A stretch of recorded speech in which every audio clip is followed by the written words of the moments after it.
আপনাদের এই কুমিল্লার একজন বক্তা তিনি আল্লাহ রসুল সাল্লাল্লাহু আলাইহি ওয়াসাল্লামকে এইভাবে তুলে ধরেছেন যে একজন প্রশ্ন করেছে দাঁড়িয়ে প্রস্রাব করা যাবে কিনা। তিনি সহিহ বুখারী থেকে একখানা হাদিসের অংশ তুলে ধরে এইভাবে নবীজিকে উপস্থাপন করেছেন যে যাত্রাবাড়ির ময়লার ট্যাঙ্কির পাশে আল্লাহর নবী দাঁড়ায় পেশাব করে দিয়েছেন। নাউজুবিল্লাহ।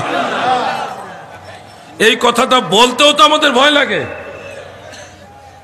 আল্লাহর হাবিব রাহমাতুল্লিল আলামিনের প্রতিটি কাজ হলো উম্মতের জন্য শিক্ষণীয়। নবীজি উম্মতকে শিক্ষা দেওয়ার জন্য অনেক ঘটনা ঘটিয়েছেন, প্রেক্ষাপট তৈরি করেছেন।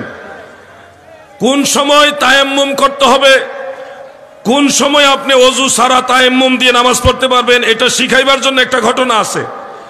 উম্মত যদি কোথাও গিয়ে বসে প্রস্রাব করার সুযোগ না পায়, ওই ব্যবস্থাপনা না থাকে অথবা অসুস্থ হয়, বসতে পারে না, সেই সময় তারা কি করবে এটা শিক্ষা দেওয়ার জন্য আল্লাহর হাবিব রাহমাতুল্লিল আলামিনের একটা ঘটনা সুন্দর শব্দ চয়নের মাধ্যমে উপস্থাপন না করে তার দৃষ্টি চলে গেছে যাত্রাবাড়ির ময়লার ট্যাঙ্কির কাছে। বলেন এই মানুষগুলি আল্লাহর নবীকে ইজ্জত দিতে জানে না।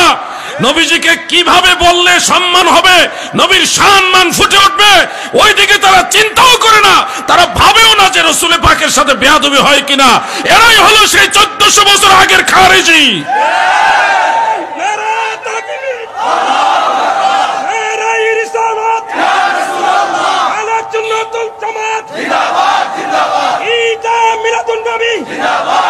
আমি কোন ব্যক্তির বিরোধিতার জন্য কথা বলছি না, কোন ব্যক্তির বিরোধিতার জন্য বলছি না।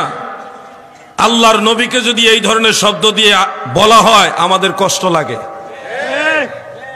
আল্লাহর হাবিব সম্পর্কে যে শব্দটা বলা হয়েছে আপনাদের কি কষ্ট লাগছে না?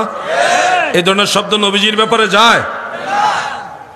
যাত্রাবাড়ির পানির ট্যাঙ্কির কাছে এই কথাটা কি আল্লাহর হাবিব রাহমাতুল্লিল আলামিনের সাথে যায়?